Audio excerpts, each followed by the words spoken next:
It's almost a rite of passage. Every one of us has had their parents give them a book, or show them a movie, or a TV show, or even give them a toy that is so scary. And you know what? Maybe not child appropriate, despite the best of intentions. But as a result, it is mesmerizing, and it leaves an impression forever. In fact, I'd love to hear the thing that scared the crap out of you that your parents gave you without quite realizing how terrifying it really was. For me, it was several books, and also a French album, which included a song about torturing a cat, and my mother had not listened to it all the way through and left it on for us as a story tape.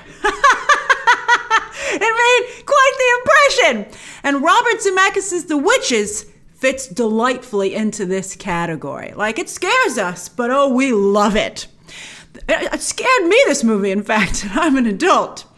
The movie at first seems rather small and harmless, but as it progresses, it has such unsettling, disturbing moments. It's quite the Halloween treat.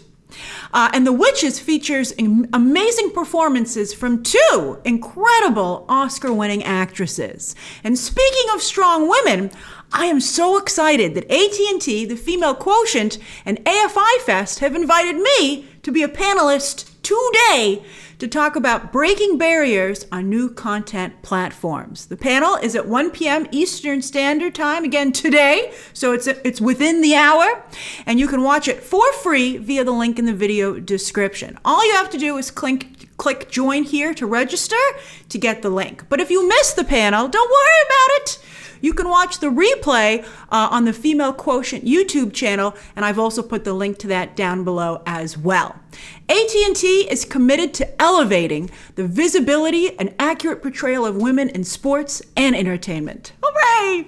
And they're doing that through the AFI Fest with the help of the Female Quotient, from programming to these panels. There's panels every day of the fest, the AFI Fest, but I'm on today's. And so again, be sure to catch me today on the panel live at 1 p.m. Eastern Standard Time, or you can watch the replay of all the panels, including the one that I'm on the Female Quotient YouTube channel. Links to all that below.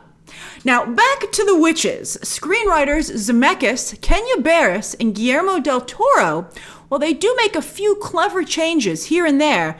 Overall, they are extremely faithful to the Roald Dahl source material. And quite frankly, I am impressed that the suits at Warner Brothers allowed them to be so faithful, considering how dark Dahl, of course, is known to get. And this is maybe, I think, one of his darkest books. So before you press play on HBO Max, and you definitely should, but for parents of young children, particularly young children, watch the movie twice. Watch it once yourself, just to be on the safe side. And then you can, instead of watching the movie, you can watch the faces of your young children when you know they're going to get scared. So that should be fantastic. Now, because this is very much a family movie that is made by Guillermo del Toro and Alfonso Cuarón. But Zemeckis is no slouch in the quirky department himself. He's made some very mainstream films, but one of his lesser known but still fabulous ones is Death Becomes Her. Remember that movie? This is very much in the same vein. And Anne Hathaway is very much in line with Meryl Streep and Goldie Hawn's glam horror performances. In fact, now, once it's pointed out to you, once it occurred to me, and I'm sure now you'll be in the same situation, you can't unsee the similarities. It's, Robert Zemeckis definitely, when he makes this type of story, the design, the costume, and the hair and makeup for Anne Hathaway here is very similar to what was done with Meryl Streep and Goldie Hawn. And just like Meryl Streep and Goldie Hawn, Hathaway looks phenomenal here. Perhaps the best she's ever looked, and also the worst. Wow. Boss Logic, you might have seen this. He made a poster of her as Flashpoint's Martha Wayne due to the scars on her face. It's pretty mesmerizing. But when you actually see her smile in this movie, at first partially hidden by white smoke on a train station, I will never forget it. It was an amazing shot. It was incredible. Anne Hathaway is so lucky to be a part of it. I was really impressed. And she did a great job. The restraint in the film, though, is impressive. It never goes over the top VFX-wise. Instead, the scary, horrific elements creep in. You're like, oh, that was very unsettling. And a few times quickly jump out at you. The ballroom sequence is pretty spectacular. If Hathaway's Grand High Witch is ever looking for a date, I think she'd get along really well with Billy Skarsgård's Pennywise. In fact, the performances are very similar in their understatedness, nuance, cleverness, and impressive commitment from the actors. Both of them really go for it. And there's not an ounce of vanity in either performance as well. Yet, as a result, they both come off as really cool. But it seems Hathaway's Grand High Witch has met her match with Octavia Spencer, who, along with her grandson, played by Jazir Kadim, are the real leads of the film. Now, it is a big deal to race bend these roles, but Kenya Barris does it organically in the script. It's very, very, very impressive, very strongly done.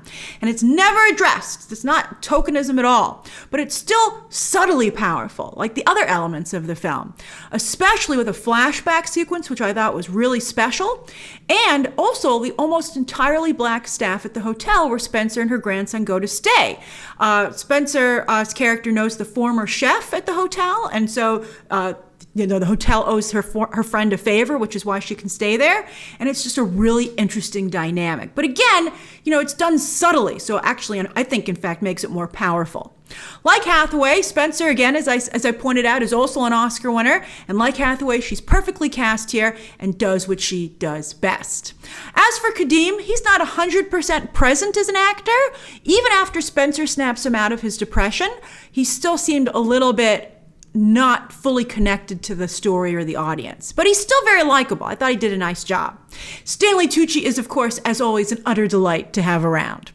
The production design is, as you'd expect from a Zemeckis film, impeccable. Very cozy, like a good Halloween story should be, with hints of, I think, it was a little Wes Anderson, although when they pulled up to that hotel, I was like, is that the Forrest Gump drive? It reminded me of that as well.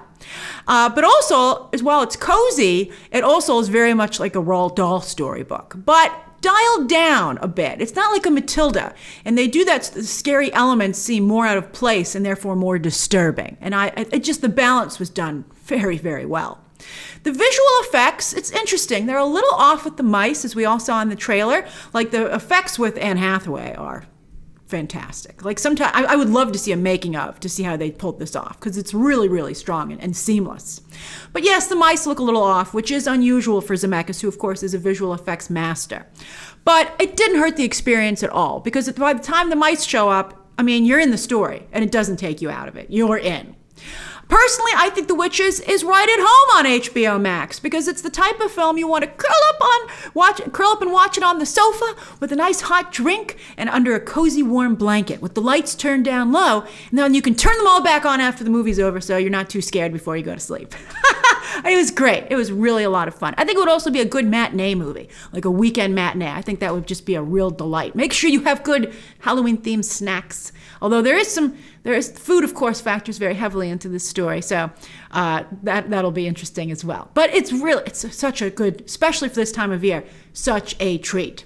So that's my review of The Witches, which starts streaming on HBO Max this Thursday, October 22nd. Share your own thoughts down below, subscribe today, and of course, as always, you can check out some more videos right now.